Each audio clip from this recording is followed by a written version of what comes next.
Welcome to the EMT Pro podcast, where we deliver relevant EMS content from the field and the classroom each week. Each episode of this podcast can get you 1 full hour of CE through our partner emt-ce.com. So head over there for more information. So I'm your host, Steve Williams, and with me as usual is Dan and Holly. Guys, say hi. Glad to have you. Glad to be here. It's going to be a good day. It's going to be a good day. Holly, how are you doing? I'm good. How are you? Good. I'm good, really super excited for this podcast. Yeah, me too. Yeah, and I'm a this is little gonna be nervous awesome. as well. Are you? I am a little nervous. This is going to be an intervention for Dan. It's going to be a little bit of an intervention for Dan. So guys, we've got 2 very special people on the podcast today, Dr. Brenda Tillman and Ben Wescott. And we're going to continue this series on PTSI because after we recorded the one we did last week, it was so impactful just getting everyone's feedback on it. And so really excited to have a doctor who works with this stuff daily, and then Ben, who can give us his story and his experiences that kind of, his journey walking through this as well. So with that, I want to introduce everyone to Dr. Tillman first. First off, welcome to the podcast. And I would say just roll right into your background and what you're doing currently. Steve, thanks so much. I'm so glad to be here with you today and on the podcast, but I'm also thrilled that this much effort is being put towards this, because if people understand this from the get-go, if we can get new first responders into this from the very beginning, and they understand what symptoms look like and what do you do about those, and they understand that they're pretty common, the chances of us having to have these mental health programs that we're all talking about are significantly diminished. And that's what we're looking for. We want to build strength on the backside. We need you guys. So, background. I have been in the field of high stress, working with individuals in high stress jobs all of my career. I started with working with military members, running family support centers and programs all over the world for the Air Force, worked with the Air Force Reserve, worked with the Marines for numerous years doing pre and post exposure briefings coming and going from Afghanistan and Iraq. And then moved into the world of first responders. And my doctorate degree is actually in a critical incident response program with a solution-focused slant. So how do we get people through the big events with their solutions on the backside for strength? Awesome. And I'm a licensed clinician in Texas. My client base, I have a private practice in Fort Worth, and my client base are all first responders and military members. We also do a lot of work with aviation. I'm a pilot, have flown since I was 14 and got licensed at 16. So it's kind of that mentality, it's a culture. It is, look, if it's broken, fix it. And so that's kind of what my background has lent itself towards in working with individuals with traumatic experiences in life. Awesome. Thank you so much. And lastly, we have Ben Wescott with us. Ben, give us some of your background, how you got involved with Dr. Tillman, and just give us your brief introduction and what you're doing now. Sure. I really appreciate you guys having us on this morning.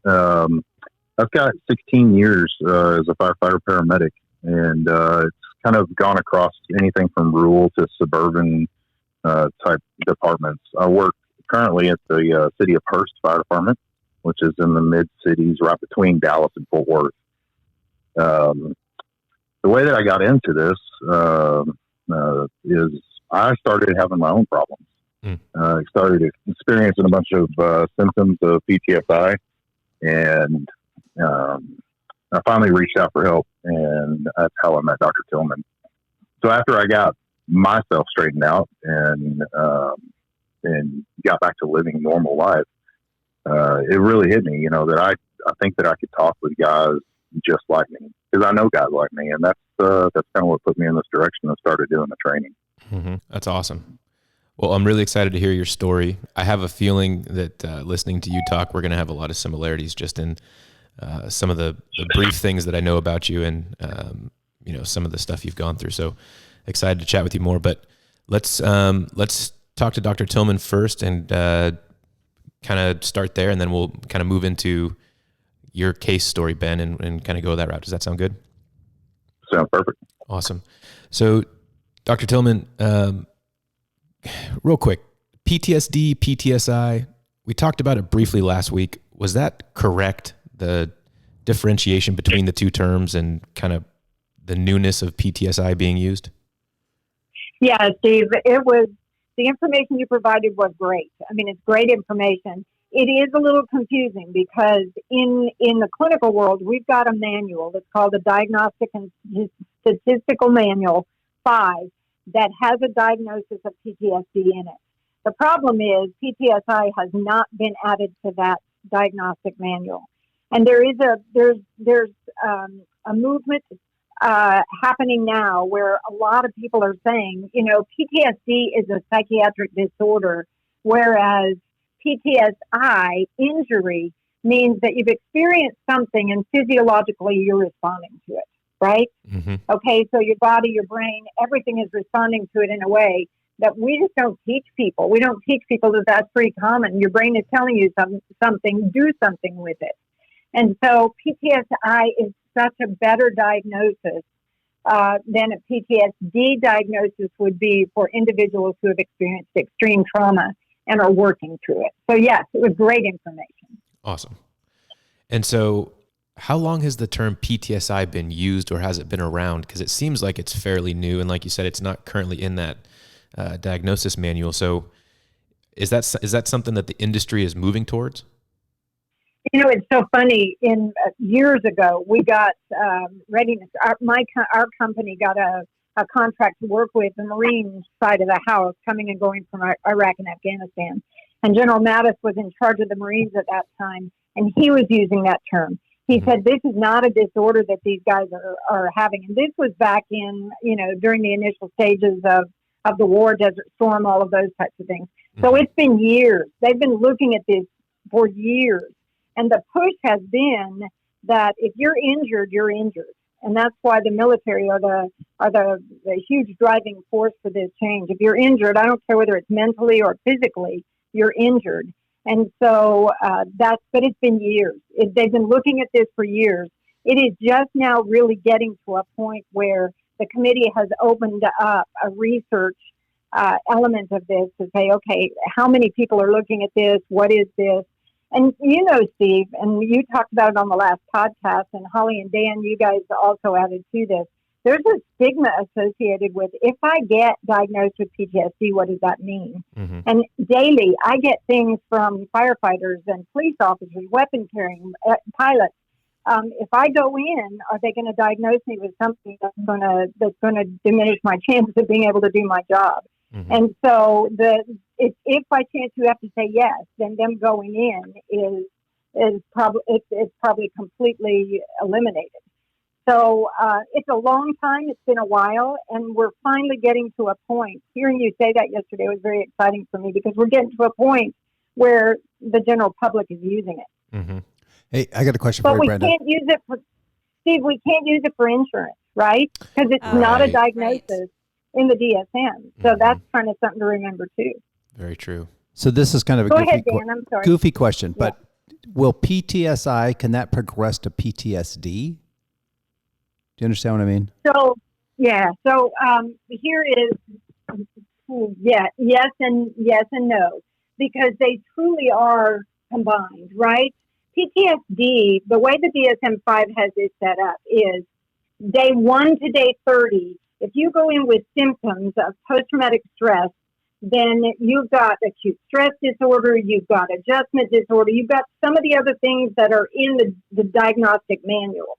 But if those symptoms continue with other criteria for over 30 days, then you can be diagnosed with PTSD, okay? And it's so important for you guys to realize this, that PTSD is a diagnosis so that we can get you the care that you need, whether it's inpatient, whether it's outpatient, whether it's counseling, whether it's medicine, whether it's psychiatric care. It allows you to get that through your insurance, right? Mm-hmm. I'm not a diagnostician. I'm not a fan of saying, oh, you've got this, because people tend to come in and say, I have this. And boy, then you begin to see what they have because they've researched it. And so, yes, in the sense that PTSD is a diagnosable disorder that you can be diagnosed with after 30 days if you have those symptoms. But think about it, Dan, from the perspective of PTSI, in that if you get diagnosed with PTSI, it is a continuous thing. Are you responding to a lifelong experience of abuse as a child, or things that happened in childhood and now progressing through being a first responder? Absolutely. It can be a long-term thing where we don't look at it and say, okay, because you're dealing with some of the crap that you've experienced all through your life now, that doesn't mean that you should be eliminated from all of the licensure criteria and all the other things that people fear. I think it will be very helpful. I don't think we'll go from if you're diagnosed with PTSI, will that move into a PTSD? However, it could, because if inpatient is needed and we find that there's more that needs to come with that, the psychiatric care, if counseling isn't enough, if peer support isn't enough, then perhaps PTSD diagnosis would give them the opportunity to get what they need. Gotcha. Okay, thank you. Does that make sense? That Dan? does totally make sense. Thank you so much. Okay. It's interesting how insurance is so wrapped up into our diagnoses. Oh, I know. It is. And treatments. It is. And Holly, it's funny you say that, because one of the things we do, we've got a very large grant here in Texas for 9 cities for all first responders. And it is one of the requirements for the grant. It's an education-based, it's a peer support-based, and it is a clinician-based. We do free counseling for any person in these 9 cities that are first responders. And what we do is we teach our clinicians, you have to take the culture class. I mean, these clinicians are already licensed people. It's just maybe they don't have the understanding. And Steve, you brought this up in the last podcast, that it took you 3 clinicians to get to one who actually got you. Correct. And it actually happened to be somebody who had walked in the shoes. Mm-hmm. You know what I mean? Yep. And so we want